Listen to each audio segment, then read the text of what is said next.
Hey everyone, Sky here to discuss Titanic, starring Leonardo DiCaprio, Kate Winslet, Billy Zane, Kathy Bates, Frances Fisher, Gloria Stewart, Bill Paxton, Bernard Hill, Jonathan Hyde, and Victor Garber, and directed by James Cameron.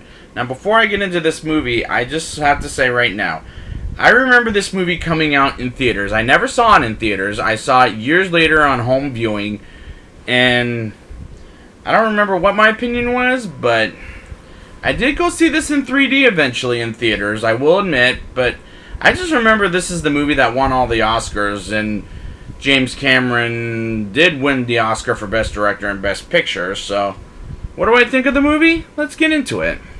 The movie opens with pretty visuals underwater searching the old ship called the Titanic, with Bill Paxton narrating at a video camera where they go inside the sunken ship and find a painting of a young woman, and I like this opening. It's pretty and it's great to look at. We see Rose Calvert, as they call her, as an older lady living with her granddaughter, whom is married to the director, as her name is Lizzie in this movie.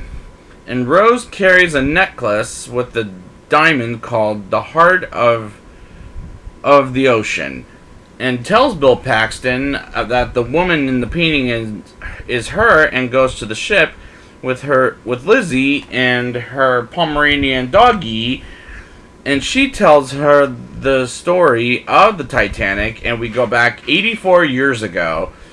Rose, as a younger lady played by Kate Winslet, comes on board with her mother Ruth, played by Frances Fisher, and Cal Hockley, played by Billy Zane, who's an abusive fiance.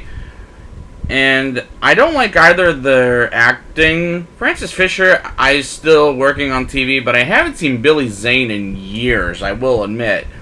We get introduced to Jack Dawson, played by Leonardo DiCaprio, as he wins his chance to go on the Titanic to America. And his famous line, "I'm the king of the world." The way it's acted by DiCaprio is iconic and tremendous. I like both DiCaprio and Winslet's characters. I think they both do a tremendous job, and they have chemistry when they're both on screen.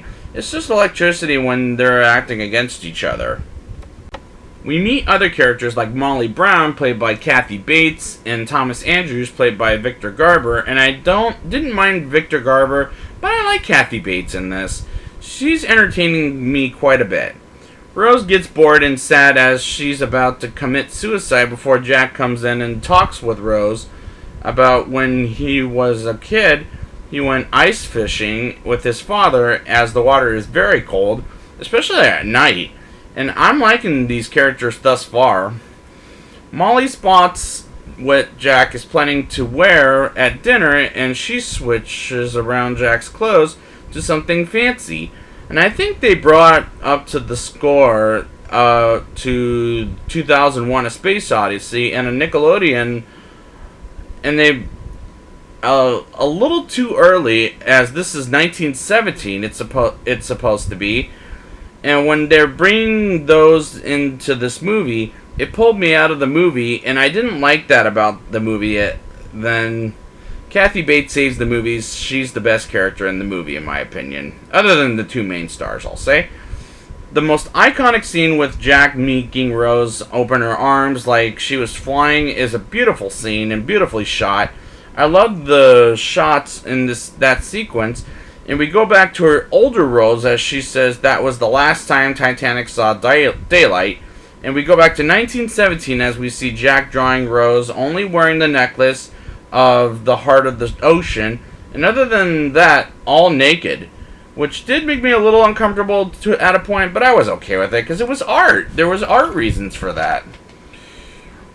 Jack and Rose gets chased by Cal's bodyguard, and they escape, which was a fun sequence, and they hide in the car and make up in the car, which was romantic, and Cal finds out the wrong way. And I thought, uh-oh, he's pissed, and two guards see an iceberg, and the Titanic scrapes it on the side, and I thought, yep, they're going to die on board, and Cal wants to kill Rose and Jack's dead before he is.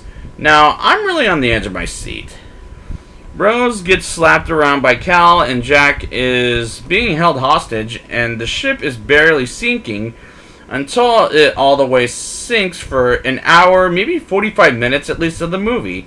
And it's very prolonged that at one point they get women and children off the ship first, and Rose gets an axe and lets Jack free, and Cal shoots at them on board, which, what a bad idea. But what killed me was Rose had a chance to stay alive, and she goes on the little boat to live the rest of her life, and she decides to go back on the sinking ship, and that frustrated the hell out of me. They get off the ship, and Jack and Rose are very cold, and Jack sinks into the water and dies from coldness, which was very heartbreaking.